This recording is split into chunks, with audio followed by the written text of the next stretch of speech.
Hey everyone, it's Brendan from MOTU. Today I'm going to take you on a quick tour of the new Touch Console for all MOTU Pro Audio devices. You can get the Touch Console on your device by updating your firmware in the MOTU Discovery application.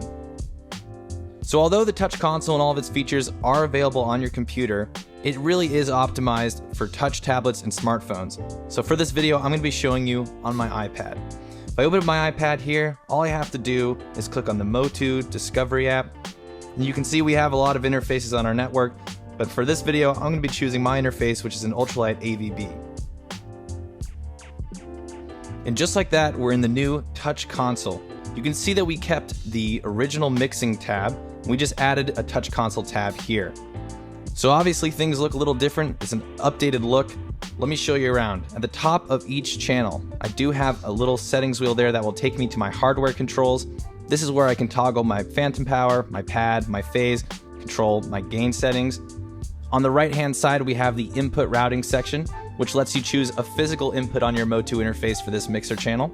If I close out of that, you can see below that we have two sets of graphs. We have an EQ graph here and a dynamics graph here. In my next few videos, I'm going to be doing a deeper dive into the EQ and dynamics graph.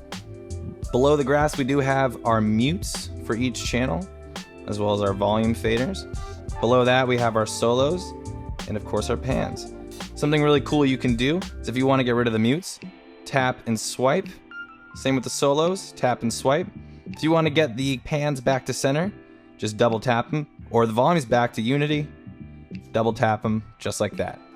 So on the left-hand side, we do have three new sections, starting off with the mixer settings section, where I can choose to make my meters pre or post fader. It's also where I can choose which input and output faders I want to show and hide. If I want to hide analog 3 and 4, I can just tap them, and they're no longer in my view. Same thing with the output faders. This is a new feature called the sidebar fader.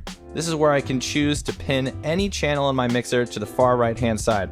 Right now, it's currently on my mains. Let's just say I want to make it aux 1 and 2. So now you can see on the right hand side, aux 1 and 2 is pinned to the right.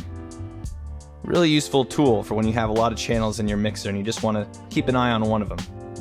Moving along to the next section, which is the Talkback section, we've now added Talkback for all MOTU Pro Audio devices. The first thing you want to do is select a source.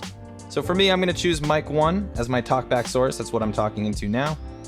And I want to send it to, let's say, aux 3 and 4, aux 5 and 6, and group 3 and 4.